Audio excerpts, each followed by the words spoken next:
অভ্যুত্থানের পর যাকে রাষ্ট্রপ্রধান বানানো হয়েছে সে লন্ডনে গিয়ে সিজদা করে এসেছে। নতুন সংবিধান প্রণয়নে বাধা দিলে রাজপথে নামতে সময় লাগবে না, এমনটি বলছেন এনসিপি নেতা কর্মীরা। অন্যদিকে জামায়াতের নায়েবে আমির মোহাম্মদ তাহের বলেছেন, বিদেশিদের দ্বারা পাতানো কোনো নির্বাচনে জামায়াত অংশ নেবে না। নির্বাচনে পিআর পদ্ধতির দাবিতে নির্বাচনের দাবি জানিয়েছে দলটি।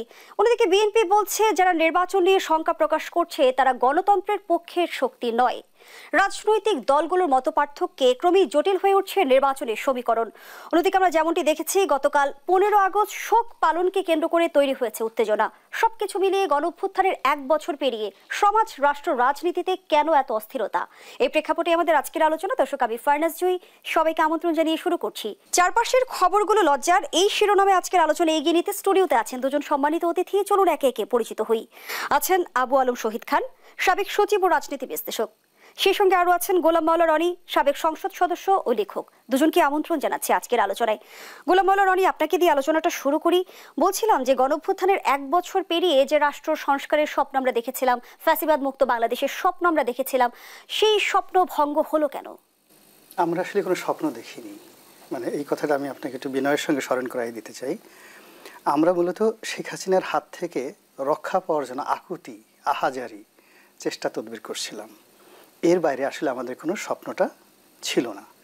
স্বপ্নটা আসলে হয়েছে শেখ হাসিনা চলে যাওয়ার পর আমরা ভালো ভালো চিন্তা করেছি, এখন যারা আছেন তারা আমাদেরকে একেবারে চাঁদের দেশে নিয়ে যাবেন, মঙ্গল গ্রহে নিয়ে যাবেন এবং সেখানে গিয়ে আমাদেরকে একটা স্বপ্নের পৃথিবী উপহার দিবেন, ওখানে বসে বসে আমরা পৃথিবী দেখব।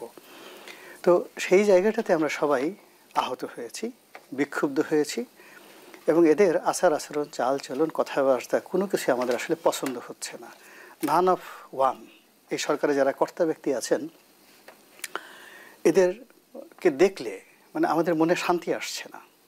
এদের কিন্তু মঞ্চে যখন মাইক নিয়ে তারা কথা বলে, মন্ত্রমুগ্ধের মতো লক্ষ জনতা তাদের সেই বক্তব্য শুনে, অথচ তাদের প্রতি কিন্তু অনেকের রাগ।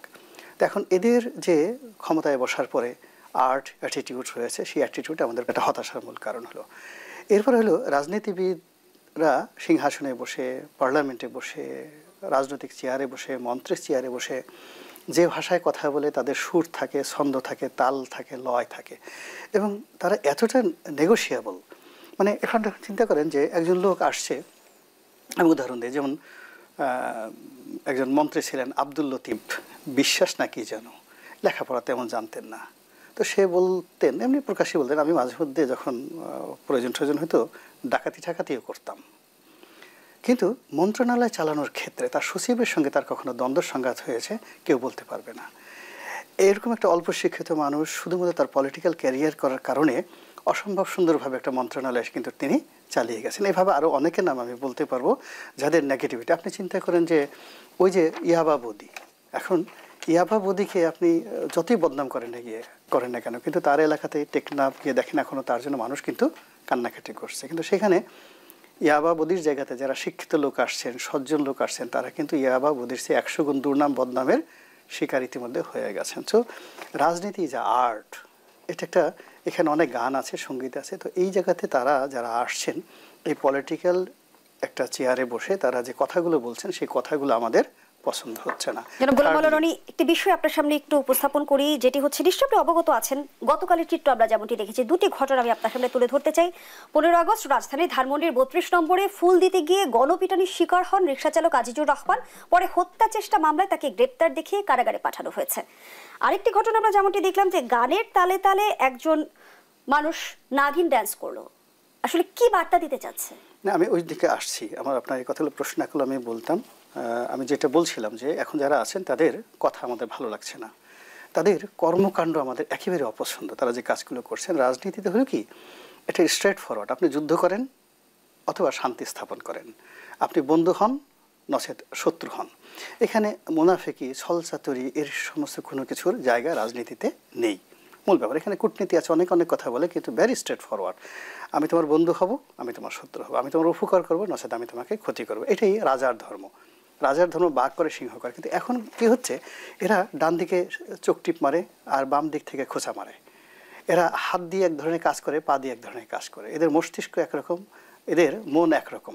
ফলে কি হচ্ছে, সারা বাংলাদেশের সর্বত্র একটা অনাস্থা, সংকট, তারপর কি বলবো মানে অস্থিরতা, সব মিলিয়ে একটা এলোমেলো হয়ে গেছে। আপনি চিন্তা করেন একজন মন্ত্রী পদমর্যাদার যুবক, এখনকার যুবক তো কি বলবো, এখন তো মানুষে যুগ আধুনিক যুগ হয়ে গেছে, 8-9 বছরে কিন্তু নারী ছেলে মেয়েদের মধ্যে একটা ম্যাচুরিটি চলে আসে, যেটা আমাদের জামানাতে ছিল না।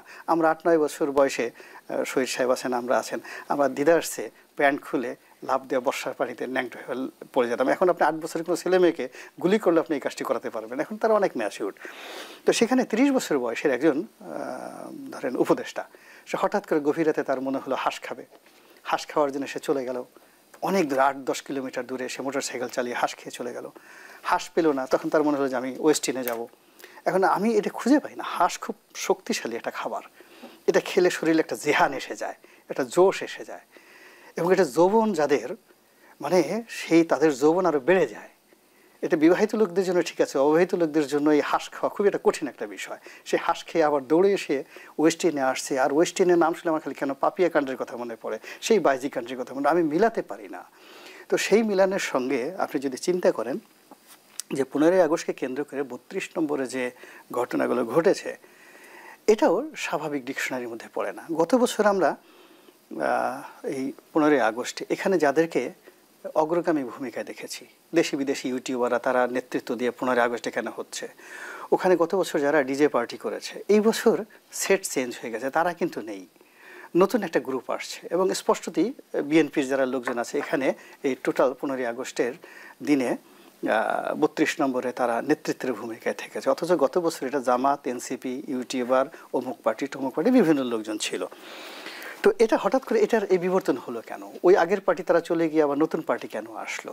আর এখানে যে ঘটনাগুলো ঘটছে স্পষ্টতভাবে একটা নিয়মতান্ত্রিক রাজনৈতিক দল, বিএনপির মতো একটা বড় দল, তাদের জন্য এ দায় মেটানো আগামী দিনে খুব কঠিন একটা বিষয় হয়ে যাবে। তারা কেন বুঝতে পারছে না যে যখন তৃতীয় একটা ছোট পক্ষ, ধরুন একটা খরগোশ কিংবা ধরুন একটা শিয়াল, সে দুটো বাঘকে মুখোমুখি করে দিচ্ছে, দুটো সিংহকে মুখোমুখি করে দিচ্ছে, এবং দুটো সিংহ যদি মারামারি করে পুরো বনভূমিতে তারা বিরান হয়ে যায়, তাহলে কি হচ্ছে? ওই যে যে ছোট ছোট প্রাণী আছে তাদের একটা রাজত্ব প্রতিষ্ঠিত হবে। রাজনীতির এই সহজ জিনিসগুলো কেন বড় বড় রাজনৈতিক দলগুলো বুঝতে পারছে না? এখানে মূল ব্যাপার হলো যে সবাই কি হচ্ছে এত কিছুর পরেও কেন পুতিনের সঙ্গে সেই আলাস্কাতে গিয়ে ডোনাল্ড ট্রাম্প দেখা সাক্ষাৎ হচ্ছে, এবং পুরো দেখা সাক্ষাৎ এর মধ্যে পুরোটাই নেগেটিভ, 100% নেগেটিভ। নেগেটিভ হওয়ার পরে দুজন হাসলেন এবং আবার তারা বৈঠক করার সিদ্ধান্ত নিলেন, এবং পুতিন হেসে বললেন যে আমাদের নেক্সট বৈঠক মস্কোতে হবে। তো এই হলো আর্ট অফ নেগোসিয়েশন। তো সেখানে বাংলাদেশের সবচেয়ে বৃহৎ একটি দল যারা দাবি করে একাধিকবার তারা ক্ষমতায় এসেছে, সেই দলগুলো ছোট ছোট দলের পেছনে ছুটছে, তাদের বুদ্ধিতে তারা বারবার পরাজিত হচ্ছে, তাদের দ্বারা উত্তেজিত হচ্ছে, এবং তারাও এখন হাঁস খেতে চাচ্ছে, অনেকে হাঁস খেতে চাচ্ছে, হাঁসের পিছনে ছুটছে। সেটা পিটার ডি হাঁস হোক, পাতি হাঁস হোক, সেটা নীলার হাঁস হোক কিংবা ওয়েস্টিনের হাঁস হোক, বাট এই হাঁস খাওয়ার জন্য এখন বাংলাদেশে যে উন্মাদনা শুরু হয়েছে, আমি এই উন্মাদনার কোনো শেষ দেখছি না। অসংখ্য ধন্যবাদ জানাচ্ছি গোলাম মাওলা রনি, আবু আলম, শহীদ খান। গতকালের ঘটনা দিয়েই শুরু করতে চাই। যেমনটি আমরা দেখেছি সামাজিক যোগাযোগ মাধ্যমে অনেকেই শোক প্রকাশ করেছে, যদিও শোক প্রকাশ করে শিল্পী অভিনেতাদের আক্রমণের শিকার হতে হয়েছে, তাদের ফ্যাসিস্ট আখ্যা দেওয়া হয়েছে। শোক প্রকাশের সাথে ফ্যাসিস্টের কোনো সম্পর্ক আছে কিনা প্রশ্ন এক। আরেকটি প্রশ্ন রাখতে চাই, আমরা শোক প্রকাশ ঠেকানোর যে চেষ্টা দেখলাম, সেই চেষ্টাটা কিভাবে দেখছেন? শোক প্রকাশ করলে ফ্যাসিস্ট হয়ে যাবে, এই ট্যাগিং যারা করছেন তারা বোধহয় বুঝতে পারছেন না যে ব্যক্তিগত শোক প্রকাশ একটা মানুষের মৌলিক অধিকার। আপনি কারোর জন্য আপনার শোক প্রকাশ করতেই পারেন, এবং জাতির জন্য বঙ্গবন্ধুর জন্য শোক প্রকাশ করা তো কোনো অন্যায় না, কারণ তার যে অবদান, পুরো অবদানটা যদি আমরা বিবেচনা করি, এবং 10ই জানুয়ারি তার প্রত্যাবর্তন পর্যন্ত, পরে সরকার গঠন করার পরে তার নিশ্চয়ই সমালোচনা আছে, তিনি একজন মানুষ ছিলেন, অতি মানব না। তো আপনি একটা ব্যক্তির যে শোক প্রকাশের যে ইচ্ছা, সেটা তার বিবেকের ইচ্ছা, তো সেটাকে আপনি তো বাধা দিতে পারেন না, এবং বাধা দেওয়ার কারণে আপনি দেখবেন যে আপনি যেটা বললেন ফেসবুক, টুইটার বা আমাদের অন্তর্জালে শোক প্রকাশের যে লিমিট, মানে এটার কোনো লিমিট ছিল না, একদম ছড়িয়ে গেছে। এবং এটা যখন প্রকাশিত হবে যে কত বিনম্র শ্রদ্ধা, কতবার টাইপ করা হয়েছে নিশ্চয়ই জানা যাবে, এবং কত লোক তাকে শোক প্রকাশ করেছেন সেটা দেখলে দেখবেন যে কোটি কোটি পেরিয়ে গেছে, মানে কোটি কোটির কম না। তো এই যে আপনি বাধা দিচ্ছেন, বাধা দেওয়াটা তো ন্যায়সঙ্গত না। অনৈতিক, তো আপনি বাধা দিবেন কেন? হ্যাঁ, আপনি এটা করতে পারেন যে আপনি যেহেতু রাষ্ট্র যেহেতু একটা অর্ডারের মাধ্যমে, এক্সিকিউটিভ অর্ডারের মাধ্যমে আওয়ামী লীগ নামে একটি দলের তাদের কার্যক্রম নিষিদ্ধ ঘোষণা করেছে, তখন আপনি আওয়ামী লীগ যদি কোনো কারণে কোনো মিছিলের আয়োজন করে বা তারা যদি কোনো প্রোগ্রাম করে কোনো কিছু করতে যায়, স্বাভাবিকভাবে যে আপনি নিষিদ্ধ করেছেন এবং নিষিদ্ধ দলটি এসব করতে পারবে না, এটা যদি পুলিশের ঘোষণা থাকে, তাহলে আমাদের যে আইন শৃঙ্খলা রক্ষাকারী বাহিনী আছে তারা নিশ্চয়ই ব্যবস্থা নিতে পারবে। কিন্তু গতকাল যে আমরা 32 নম্বরে নাচ গান কিংবা উদযাপন দেখেছি, এটা আসলে ভবিষ্যৎ রাজনীতির বার্তাটা কি দেয়? রিকশাওয়ালা দেখলাম ভিডিও ফুটেজে, আপনিও দেখেছেন, আমরা সবাই দেখেছি, একটা রিকশাওয়ালা বলছে যে আমি বঙ্গবন্ধুকে ভালোবাসি, সেই জন্য আমি 400 টাকা দিয়ে একটা ফুলের তোড়া কিনে নিয়ে আসছি, আমি এটা দিতে চাই। তা আপনি তাকে বাধা দিবেন কেন? এবং আপনি একটু আগে বললেন যে শুধু বাধা দেওয়া না, উনি তো চলে গেছেন, তারপরে সেও নাকি খুন করেছে। খুনের মামলা তো আর শেষ নেই, মানে যে হারে মামলা হচ্ছে, এবং তাকেও খুনের কোনো মামলা, ওই যে আপনার আগের মতো সিস্টেমটা, আগের মতো যে আপনি একটা মামলা করবেন, তারপরে তার সাথে সাথে শত শত নাম না জানা লোক থাকবে, এবং এখন নাম না জানা লোকের নামে ওই রিক্সাওয়ালাকে আপনি ঢুকিয়ে দিলেন। তারপরে ডিজে পার্টি, আপনি কি বলবো, বাংলাদেশের যে রাজনৈতিক শিষ্টাচার বা বাংলাদেশের রাজনীতিতে যে ভব্যতা, সভ্যতা বা শ্লীলতা, এসব তো এখন পুরোপুরি হারিয়ে গেছে। এর আগেও নিশ্চয়ই এটা চ্যালেঞ্জের মুখে ছিল, আমরা দেখেছি যে কখনো কখনো এই শিষ্টাচার আমরা অতিক্রম করতে দেখেছি, বাট এখন শিষ্টাচারের কোনো বালাই নেই। যেটা রনি বললেন যে একটা বৃহৎ দলের সাথে এটা মানে এখন মিলে গেছে কেন, গতবার যারা ছিল সেই সেট পরিবর্তন হয়েছে, এখন বিএনপির নাম আমরা দেখেছি, বিএনপির লোকজন নাকি এটা করছে। বিএনপি খুব বড় দেখেছি যে তারেক রহমানকে নিয়ে অশ্লীল গালিগালাজ দিয়ে স্লোগান দেওয়া হয়েছে, জিয়াউর রহমানের ছবিকে অবমাননা করা হয়েছে, তাই তো, মানে এখন এরা বিএনপির কিনা, কোনো তৃতীয় পক্ষ কিনা যারা বিএনপিকে মেলাইন করতে চায়, এটা তাদেরকে পরিষ্কার করতে হবে। আমি নজরুল ইসলাম খানের একটা মন্তব্য দেখেছিলাম, নজরুল ইসলাম খান বলছেন যে এইসব বিএনপির করা উচিত না, এসব বলে টলে উনি শেষের দিকে একটা মারাত্মক কথা বলেছেন, আমাদেরও তো জিয়ার মাজার আছে, আমাদেরও তো কবর হবে, তো এগুলো কি ভবিষ্যতে আমরা বগলে নিয়ে হাঁটবো নাকি? তো এইটা চিন্তা করতে হবে যে আপনি এখন যা করছেন সেটা কিন্তু অনেক গুণে 10 গুণ, 100 গুণ, 1000 গুণ ফিরে আসতে পারে। আমরা এমন কাজ কেন করব যে কাজটাতে মানুষের মধ্যে প্রতিহিংসা জাগ্রত হবে, এবং আপনি প্রতিহিংসা পরায়ণ হয়ে যাচ্ছেন, এবং পুরো দেশটাকে একটা প্রতিহিংসার রাজনীতিতে আপনি ঢুকিয়ে ফেলছেন। এই যে কালকে বিএনপি যদি ওখানে যেয়ে থাকে, বা বিএনপির যারা যারা গিয়েছেন, কেন গিয়েছেন তারা আরও ভালোভাবে ব্যাখ্যা করতে পারবেন, তারা কিন্তু ওই যে কুকুরের লেজের মতো হয়ে গেছে, যে ওই যে লেজ কুকুরকে নাড়াচ্ছে না, কুকুর লেজ নাড়াচ্ছে, এরকম একটা অবস্থা হয়ে গেছে। তারা মনে করছেন যে আমরা বোধহয় পিছিয়ে গেলাম, যে আমরা যে এই আওয়ামী লীগের ফ্যাসিস্ট এবং তাদেরকে এই যে মাফিয়া, নাজি, নানান কথা বলা হয় না আওয়ামী লীগ সম্পর্কে। আওয়ামী লীগের যারা অন্যায়ের সাথে যুক্ত ছিল, যারা অপরাধ করেছে, যারা কর্তৃত্ববাদী শাসনের সাথে যুক্ত ছিল, যারা গণহত্যার সাথে যুক্ত ছিল, আরও অনেক 100টা অপরাধ আছে, আপনি প্রত্যেকটা অপরাধের বিচার করেন, ন্যায্য বিচার করেন। কিন্তু আপনি আওয়ামী লীগকে একটা দল হিসাবে যখন এই চেষ্টা করেন যে তাকে নির্মূল করে দেওয়া, যে চেষ্টাটা অতীতে অনেক দলের ব্যাপারে করা হয়েছে, জামাতে ইসলামের ব্যাপারে তো এই কথাটা একেবারেই সত্য, যে তাদেরকে রাজনীতি করতে দেওয়া হয়নি বারবার, এবং তারপরে তাদের শক্তি তো বৃদ্ধি হয়েছে, কমেনি। সেই জন্য বেস লাইনটা হচ্ছে যে আপনি কাউকে আসলে নির্মূল করতে পারবেন না, আপনি কাউকে নিশ্চিহ্ন করে দিতে পারবেন না। ছোট দলের এই অবস্থা। আওয়ামী লীগের মতো একটা বড় দল, যাদের যদি ওই যে পার্সেন্টেজ 40% আছে বিতর্ক, 35% আছে বিতর্ক, শেষ পর্যন্ত সবচেয়ে নেগেটিভ যারা বলে তারা বলে 20% আছে। তো 20% মানে কি? 12 কোটি ভোটারের 20% মানে 2.5 কোটি ভোটার। তো আপনি এদেরকে কোথায় ফেলে দেবেন? বঙ্গোপসাগরে ফেলে দেবেন? এদের প্রত্যেক নাগরিকত্ব বাতিল করে দেবেন? এরা ভোট কেন্দ্রে যেতে পারবে না। তো সেই জায়গায় তো আপনাকে একটা অবস্থান পরিষ্কার করতে হবে। এবং রাজনীতিতে আপনি অশ্লীল, আমি কিছুদিন আগে বলেছিলাম যে এই অশ্লীল স্লোগান যারা দেয়, একজন নারী প্রধানমন্ত্রী যিনি 3বার প্রধানমন্ত্রী হয়েছিলেন, বেগম খালেদা জিয়ার কথাই স্পষ্টভাবে বলেছিল, আপনার মনে আছে, তাকে নিয়ে নানান বাজে বাজে স্লোগান দেওয়া হয়েছে, তো তাদেরকে গ্রেফতার করা হয় না কেন? আপনি রাজনীতিতে যদি এই সব করতে দেন, মব করতে দিবেন, অশ্লীল স্লোগান দিতে দিবেন, অশ্লীলতা ছড়িয়ে দেবেন, আপনি কি চাচ্ছেন? এটা তো সরকারের দায়িত্ব। ধন্যবাদ জানাচ্ছি আবু আলম শহীদ খান। গোলাম মাওলা রনি, রাজনীতি থেকে শিষ্টাচার হারিয়ে গেছে কি? আরেকটি প্রশ্ন যুক্ত করি, হাসিনার প্রতি আক্রোশ থেকে কি আক্রান্ত হচ্ছেন শেখ মুজিব? না, আসলে আমাদের দেশের রাগ হওয়ার জন্য কখন কিভাবে রাগ হতে হবে এটারও একটা যোগ্যতা দরকার আছে। জ্ঞান গরিমা না থাকলে আপনি দেখুন যে গোকরা সাপ ফুসফুস ফুসফুস করে সারাক্ষণ, ও কিন্তু না বুঝে করে। এবং গোকরা সাপ বেশিরভাগ সময় করে কি, ওর যে ছায়া, চাঁদনি রাতে নিজের ছায়াকে সে নিজে সবল মারে। তা আমাদের এই সমাজে মানুষ আমরা জানি না যে কখন আনন্দ প্রকাশ করতে হবে আর কখন দুঃখ প্রকাশ করতে হবে, কখন কাঁদতে হবে, কখন হাসতে হবে, কখন রাগ হতে হবে। এখন এই যে জমানা চলে গেছে, আমি এটা বুঝতে পারি না যে এই 32 নম্বর এখন এটা কি একটা বাড়ি না এটা একটা সড়ক? সড়ক নামে তো 32 নম্বর এখন সড়ক নেই, এটা কিন্তু পরিবর্তন হয়ে গেছে, ওই সড়কের একটা নতুন নামকরণ হয়ে গেছে। তো নতুন এটা আওয়ামী লীগ জমানাতেই ওটার এটা নতুন নামকরণ হয়ে গেছে, কিন্তু তারপরও 32 নম্বর কেন অমরত্ব লাভ করেছে? কেন বারবার ঘুরে ফিরে বঙ্গবন্ধুর নাম আসছে? কেন শেখ মুজিবুরের নাম শুনলে মানুষ মাথা নোয়াচ্ছে? তাকে ট্যাগ দেওয়ার জন্য, ছোট করার জন্য। ধরুন অনেকে বলা হয়েছে সে লেখাপড়া জানতো না, নকল করে পাশ করেছে, সাধারণ বংশের লোক। আচ্ছা বলেন, ভালো কথা। তো 73-74 সনে যে উনরা তো একসময় জাসদ করতেন, তো 73-74 সনে তার সঙ্গে যারা বিপ্লব করে বিদ্রোহ করে আওয়ামী লীগ থেকে বের হয়ে বঙ্গবন্ধুর জীবনটাকে হারাম করে দিলেন, যে জাসদের শীর্ষ নেতৃবৃন্দ, তাদের রাজনৈতিক যে যোগ্যতা, অভিজ্ঞতা, শিক্ষা দীক্ষা নিয়ে শুধু বাংলাদেশ নয়, পাক ভারত উপমহাদেশে কথা বলার মতো লোক নাই। তারা কেন বঙ্গবন্ধুর জন্য এখন কাঁদছেন? তাহলে তার মধ্যে এমন একটা ম্যাগনেটিক পাওয়ার ছিল। আচ্ছা চিন্তা করেন, বলা হয় যে ঠিক আছে শিক্ষিত আমাদের এই বাংলাদেশ তো দূরের কথা, পশ্চিমবঙ্গে আপনি দেখান তো ডক্টর মোহাম্মদ কামাল অথবা অধ্যাপক রেহমান সুবহান, তাদের মতো শিক্ষিত সজ্জন লোক দেখান তো।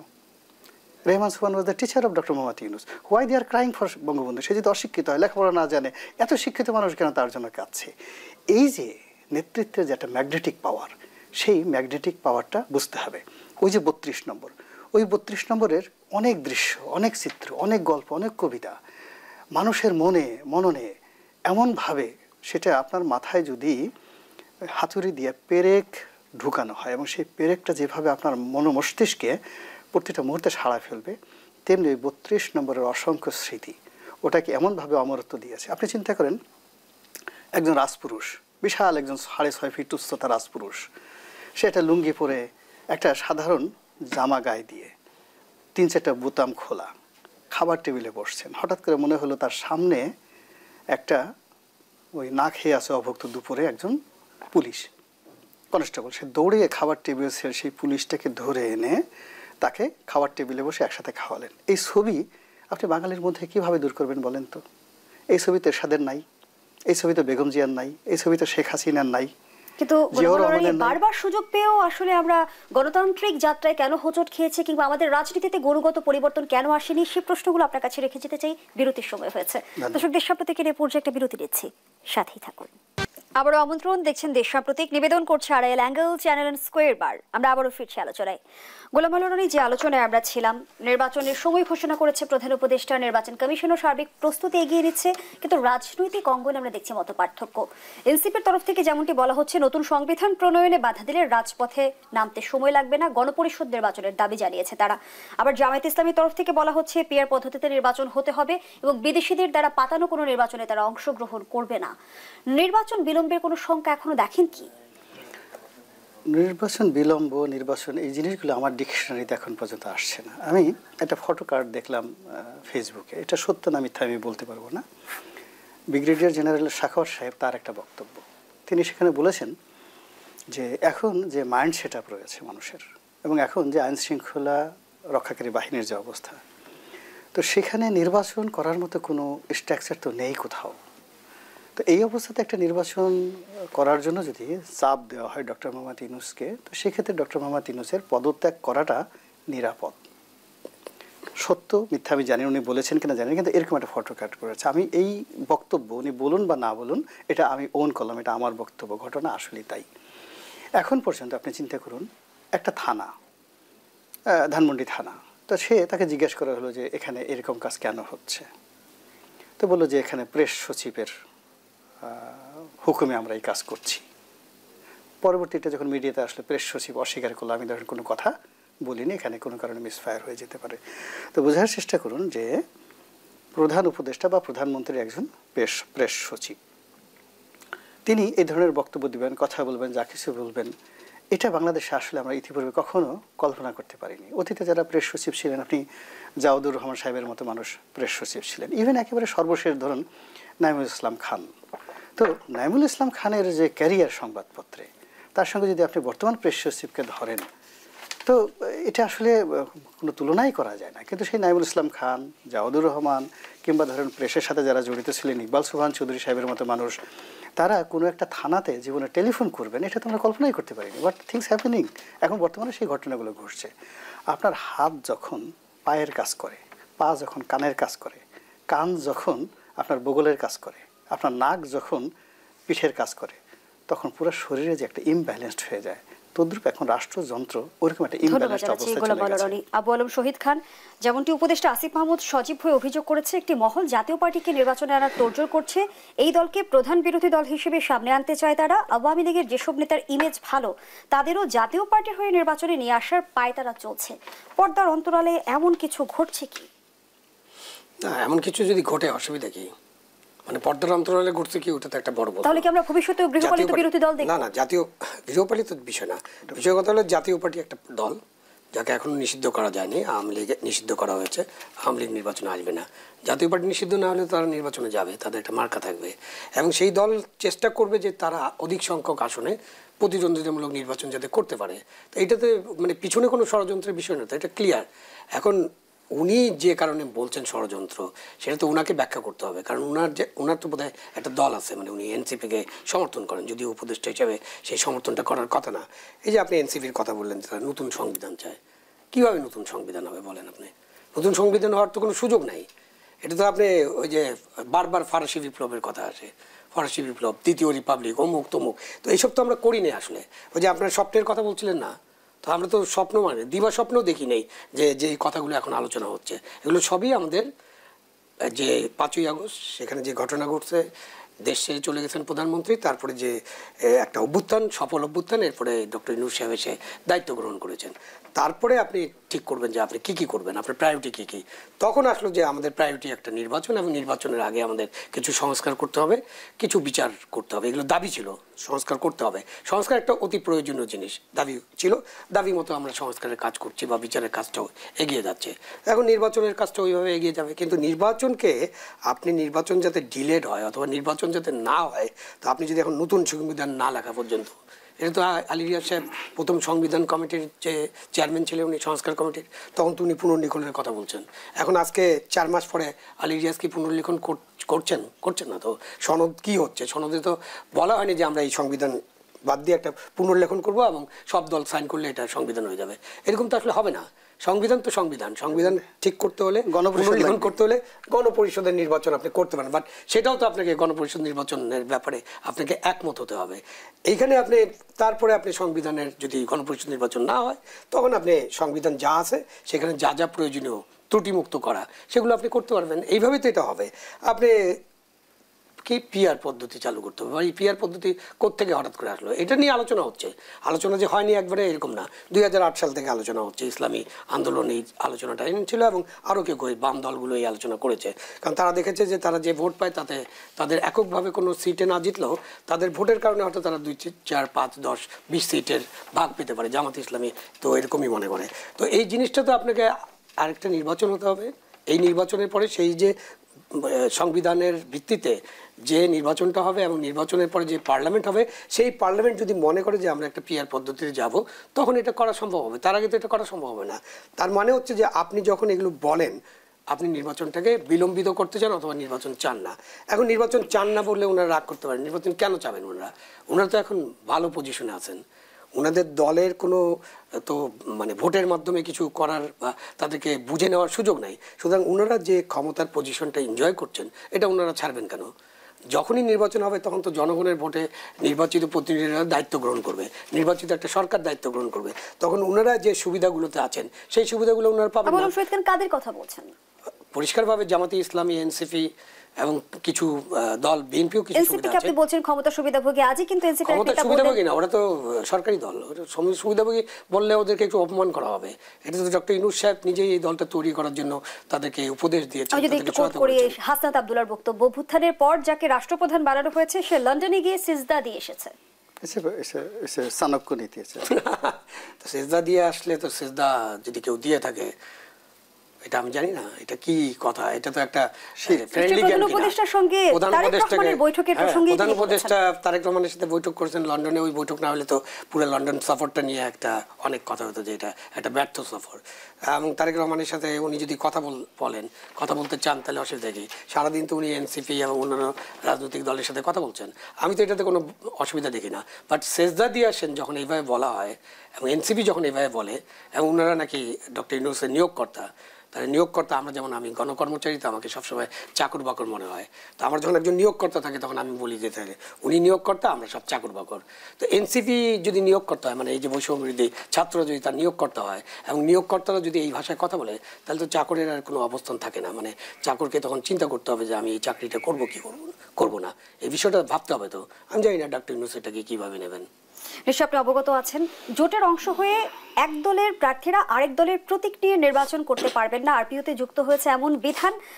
জোটের যে আমরা তৎপরতা দেখি নির্বাচন এলেই, এবার সেই সমীকরণ পাল্টে যাবে কিনা প্রশ্নটি থাকছে আপনার কাছে। আবারও বিরতির সময় হয়েছে, দর্শকদের সাম্প্রতিকের এই পর্যায়ে আবারও বিরতিতে যাচ্ছি, সাথেই থাকুন। আবারও আমন্ত্রণ, দেখছেন দেশ সাম্প্রতিক। আমরা আবারও ফিরছি আলোচনায়। বললাম শহীদ খান, যে আলোচনায় আমরা ছিলাম, আরপিওতে যে বিধানটি যুক্ত হলো, জোটের অংশ হয়ে এক দলের প্রার্থীরা আরেক দলের প্রতীক নিয়ে নির্বাচন করতে পারবেন না।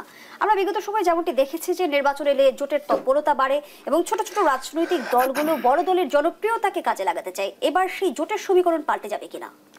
না, সেটা পাল্টে যাবে না, বাট আমি আরপিওতে এটা হলে আমি এটাকে সমর্থন করি একজন নাগরিক হিসাবে। কারণ হচ্ছে যে আপনি আপনার যে প্রার্থী তাকে নিজের পায়ে দাঁড়াতে দেন, আপনি মেরুদণ্ড সোজা করে দাঁড়ান। কেননা জোট যখন হবে তখন ওখানে কোনো বড় দলের সাথে যখন জোট করবেন তখন তো সে প্রার্থী দেবে না, বিদ্রোহী প্রার্থীকে থামানোর চেষ্টা করবে। সুতরাং আপনি আপনার জোরে হন। যদি ভবিষ্যতে পিআর চালু করতে হয় তাহলে এটা এখন থেকে প্র্যাকটিস করতে হবে, তাহলে তো বোঝাই যাবে না যে আপনার কতটা শক্তি আছে ছোট দল হিসেবে। আরপিওতে আরও 3-4টা জিনিস ওনারা না ভোট বোধহয় সংযুক্ত করেছেন। না ভোট থাকতে পারে, হ্যাঁ, না ভোট একক প্রার্থী থাকলে না ভোট এটা তো হবে না। এই জায়গায় একটা বিপদ আছে, কারণ আপনি একক প্রার্থী থাকলে সে বিনা প্রতিদ্বন্দ্বিতায় নির্বাচিত হবে, সেখানে আপনি না ভোটের বাক্স কেমন দিবেন? অর্থ কোনো আইনগত ভিত্তি নাই। নির্বাচন কমিশনের তরফ থেকে তো বলছে, হ্যাঁ বলেছে, আমি দেখেছি ওটা। তো এটা একটা কন্ট্রাডিক্টরি বিষয় যে আপনি একটা নির্বাচন ডিক্লেয়ার করলেন মাত্র একজন প্রার্থী, রনিশাতা এলাকা একজন প্রার্থী, কেউ প্রতিদ্বন্দ্বিতা করতে চাচ্ছে না বা প্রতিদ্বন্দ্বীদের উনি ম্যানেজ করেছেন, সেটা আপনি তো বন্ধ করতে পারবেন না। সুতরাং ওখানে কেন না ভোট যদি বাক্স চালু করতে চান সবখানে দেন। আপনার 4জন প্রার্থী থাকলে তো আমার না ভোট দেওয়ার অধিকার থাকতে হবে, যে আমি এই 4জনের কাউকে পছন্দ করি না। সুতরাং আপনি না ভোট চালু করেন, কিন্তু সব জায়গায় এটা করতে হবে। ওই একক প্রার্থীর কথা, এটা হলো পিক অ্যান্ড চুজ হয়ে যাচ্ছে, এটা করা যাবে না। ওনারা আরেকটা যেটা করেছেন যে প্রিজাইডিং অফিসারের যে ওই যে ভোট কেন্দ্রের ভোট বাতিল বা ওই যে আপনার যে কোনো একটা বুথের ভোট বাতিলের যে অধিকারটা ছিল সেটা ওনারা একেবারে সেন্টারে নিয়ে আসছেন, যেটা খুবই একটা ডেঞ্জারাস ডিসিশন এবং এটা কার্যকর করা যাবে না। এইটা বাংলাদেশের যে আমাদের যে নির্বাচন ব্যবস্থা আছে সেখানে প্রিজাইডিং অফিসারকে শক্তিশালী করতে হবে, তাকে সুরক্ষা দিতে হবে। আমরা যদি প্রিজাইডিং অফিসারকে শক্তিশালী করতে না পারি, সুরক্ষা দিতে না পারি এবং তার পাওয়ারটা যদি আমরা কার্টেল করি, তাহলে কিন্তু ভবিষ্যতে যে ইতিহাসের সেরা নির্বাচন তো দূরের কথা, কোনো ভালো নির্বাচন করা সম্ভব হবে না। আপনি আরপিওতে ইন্ডিপেন্ডেন্ট প্রার্থীর জন্য যে 1% ভোটের বিধান রাখা হয়েছে, যে 1% ভোটে তারা সাইন করতে হবে, এটা তো একদম সংবিধান বিরোধী, মৌলিক অধিকার বিরোধী আইন। এটা আপনি বদলান না কেন? আপনি তো এটা বদলান নাই। আপনি এটা কিভাবে চান যে একজন ভোটার ভোটের আগেই কাকে ভোট দিবে এটা তাকে ডিক্লেয়ার করতে হবে? এটা তো যে ভোটের যে নিয়ম আছে, যে গোপনীয়তা, সেটা তো গোপনীয়তার বিরুদ্ধে, সেটা তো আপনি করতে পারেন না। সুতরাং এই আইনটা বাতিল করা দরকার ছিল, সেটা তারা বাতিল করেননি। আপনি যদি 1% আইন বাতিল না করেন, তাহলে আপনি দেখেন যে গত 10টা নির্বাচনে বা 5টা নির্বাচনে, এই 3টা বাদ দেন, 14, 18, 24 নির্বাচন বাদ দেন, তার আগের নির্বাচনগুলোতে এই যে রেজিস্টার্ড দলগুলো আছে, কোনো কোনো দল এমনও আছে যে বাংলাদেশে সারা বাংলাদেশ মিলে 1000 ভোট পায়নি, কিন্তু রনিসাহেবের এলাকায় রনিসাহেবের ভোটার আছে কমপক্ষে 3 থেকে 4 লক্ষ। ওটার 1% মানে 3000 থেকে 4000 ভোটারের সিগনেচার নিতে হবে একজন ইন্ডিপেন্ডেন্ট প্রার্থীকে। তো আপনি এটা কেন তার উপরে বাধ্যতামূলক করবেন? আরেকটা জিনিস আছে যে আমাদের রাজনৈতিক দলগুলো যেগুলো করে, সেটা হলো তারা একটা নমিনেশন 4টা লোককে দিয়ে দেয়, যে 4জন আমার ক্যান্ডিডেট, এবং শেষ মুহূর্তে যে এই রাজনৈতিক দলগুলো একজনকে ওই মার্কাটা দেয়, বাকি 3জনকে তারা ভোট থেকে বের করে দেয়। এইটাও একটা পরিবর্তন করা দরকার। এটা হলো একটা দলীয় স্বৈরাচারের মতো, এবং নমিনেশন বিক্রির ব্যবস্থা ভালো হয়। জি জনাব গোলাম আলী রনি, দুটি জরিপের তথ্য আপনার সামনে তুলে ধরতে চাই। একটি সুশাসনের জন্য নাগরিক সুজনের তরফ থেকে করা হয়েছে যে 71% মানুষ উচ্চকক্ষের সংখ্যানুপাতিক পদ্ধতিতে আসন বন্টন চায়। আরেকটি জরিপ করেছে বিআইজিডি, সেখানে বলা হয়েছে 48.5% ভোটার এখনো নিশ্চিত নয় কাকে ভোট দেবে। একটু জানতে চাই, জনগণের মাঝে কি নির্বাচন নিয়ে অনীহা তৈরি হয়েছে?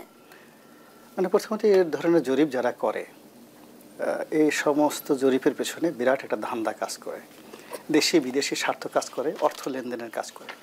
আর যে লোকগুলো করেছে, যেমন সুজন, বদিউল আলম, সরকারের সাথে জড়িত, এখন যাদের সাথে আছে, আর এই লোকের রেকর্ড, অতীত রেকর্ড ভালো না, বাংলাদেশের কোনো রেকর্ড ভালো না। ফলে এই যে 71% কী করছে না করছে, এইটা ওনাকে নিয়ে কথা বলার রুচি আমার নেই। দ্বিতীয়ত ব্রাক একটা করছে, জরিপ করছে, এরা আড়ঙের দুধ বিক্রি করে, তারপরে শেষে এরা ওই কাঁথা সেলাই করে, এরা সুদে টাকা ধার দেয়, এরা বিকাশের ব্যবসায়ীদের গরিব মানুষকে শোষণ করে তারপর শেষে এরা ঢাকা শহরে বড় বড় বিল্ডিং করে রাজার হালে এরা কাটায়। এদের যে ফজলি হাসান, স্যার ফজলি হাসান আবেদ, এই যে ডক্টর মোহাম্মদ ইউনূস, অন্যান্য যারা এনজিও আছে, দে হ্যাভ এর জ্ঞান, তারা একটা স্বার্থ নিয়ে কাজ করে। এই স্বার্থের মধ্যে তো নির্বাচন, ইলেকশন এদের মধ্যে কখনো ছিল না। এরা কেন জরিপ করতে যাবে? জরিপ করা তার অধিকারটা কি, দরকারটা কি? এরা প্যাঁচ লাগাচ্ছে। সব মিলিয়ে যে কাজগুলো করছে এগুলো নিয়ে আসলে আমাদের কথা বলা উচিত না। আমাদের প্রথম প্রশ্ন করা উচিত যে তুমি এই কাজগুলো কেন, দরকার কি? এখন হঠাৎ করে ধরেন একজন কৃষক, সে কৃষক দিয়ে যদি এসে হাতি চালানো শুরু করে দেয়, একজন গারোয়ান সে মহিষের চালায়, সে যদি বলে যে আমি আর আজকে থেকে মহিষ চালাবো না, আমি কালকে থেকে 747 বোয়িং 747 চালাবো, তো তখন এটা যেমন মেজাজ গরম হয়ে যায়, তেমনি এদের কর্মকাণ্ড দেখে মেজাজ গরম হয়ে গেছে। আরে বাবা, আমরা সারা বছর মানে 40 বছর যাবত রাজনীতি করি, 25 বছর যাবত ন্যাশনাল পলিটিক্স করতেছি। তো একটা দলের নির্বাচিত সবচেয়ে প্রতিযোগিতামূলক একটা জায়গাতে নির্বাচিত সংসদ সদস্য হওয়ার পরে সকালবেলা যে রাজনীতি বুঝি, বিকেলবেলা দেখি ভুল। আমরা সেই সকালে 1 বালতি পানি খাই, বিকেলবেলা 11 বালতি পানি খাওয়া লাগে রাজনীতি ঠিক করার জন্য। আর আমাদেরকে সাজেশন দেওয়ার জন্য যারা রাজনীতির বুঝে না, তারা আমাদের ব্যাপারে জরিপ করে। মানে কি বলবো, মানে মেজাজ আর ঠিক রাখা যায় না। বাংলাদেশে যা কিছু হচ্ছে এসবই সার্কাস, নাটক। এবং এই নাটক যারা করছে তাদের সবাইকেই রাজনীতি খুব খারাপ ম্যাডাম, খুব খারাপ জিনিস। এখানে কেউ কাউকে ক্ষমা করে না। এটা এতটা প্রতিশোধ পরায়ণ। আপনি চিন্তা করেন যে 15 বছর সেই শক্ত হাতে, যাকে বলা হতো লেডি হিটলার, এবং যাকে বলা হতো সেই হীরক মানবী, মানে লোহা থেকে শুরু করে যে কোনো স্টিলের চাইতে শক্তিশালী পাথর কোনটা? হীরা। তো শেখ হাসিনাকে বলতো হীরক মানবী। এই রাজনীতির উত্তাপে 1 মিনিটে হীরা গলে চুরমার হয়ে গেছে। আর এখন যেখানে হীরা গলে চুরমার হয়ে গেছে, আর এখন যারা কাদামাটি, ভেদা কাদা, এই কাদামাটি বসে বসে এখন আমাদেরকে সাজেশন দিচ্ছে, এটা করো, এটা করো। শুনুন, ব্যাপার ভালো, মানুষের শরীরে দেখবেন এই যে ডায়রিয়া হয়, সবচেয়ে খারাপ অবস্থা, তখন একটা স্যালাইন দেয় না? সেই স্যালাইনের নাম কি জানেন? ডেক্টোজিন একুয়া। মানে জাস্ট পানি দেওয়া হয়, ফর্মাল একটা, জাস্ট ওই রোগীকে বাঁচানোর জন্য এমন একটা দেওয়া হয় যে ও মানে ডায়রিয়ার শরীর কোনো শক্ত খাবার নিতে পারে না। এখন শেখ হাসিনার 15 বছরের শাসনের পরে আমাদের এই দেশে যা অবস্থা তৈরি হয়েছে, সেখানে বেসিক যে ডাল ভাত নেওয়ার মতো অবস্থা কিন্তু নাই। এখানে ডেক্টোজিন একুয়া দিয়ে এই জাতিকে রক্ষা করার দরকার ছিল। ওনারা যদি বুদ্ধিমান হইতো, তারা বলতো আমরা এই 2 বছর 3 বছর এই কাজগুলো করব। পুলিশের মনোবল ফিরিয়ে আনবো, সেনাবাহিনীতে শৃঙ্খলা আনবো, এবং যে সমস্যার সৃষ্টি হয়েছে এটা করব, তারপর আমরা ইলেকশনে যাব। যদি আমাদেরকে অ্যাপ্রুভাল দেন আমরা থাকবো, নাহলে আসসালামু আলাইকুম। তা না করে যেটা বেসিক, একেবারে ফান্ডামেন্টাল একটা ইলেকশনের জন্য, সেই ফান্ডামেন্টাল ইলেকশনের বাইরে গিয়ে আরও হাজারোটা সেই এখানে নুক্তা লাগিয়ে দেওয়া হয়েছে। তো রাজনৈতিক দলগুলোর চাপ উপেক্ষা করার শক্তি বা সামর্থ্য অন্তর্বর্তী সরকারের আছে কি? এক লাইনে যদি শুনি। মানে প্রথমত রাজনৈতিক দলগুলোর চাপ দেওয়ার ক্ষমতা নেই, আর সরকারের তো চাপ কাকে বলে তারা জানেই না। They do not know. ধন্যবাদ জানাচ্ছি জনাব গোলাম মোল্লা রনি, ধন্যবাদ জানাচ্ছি জনাব আবু আলম শহীদ খান।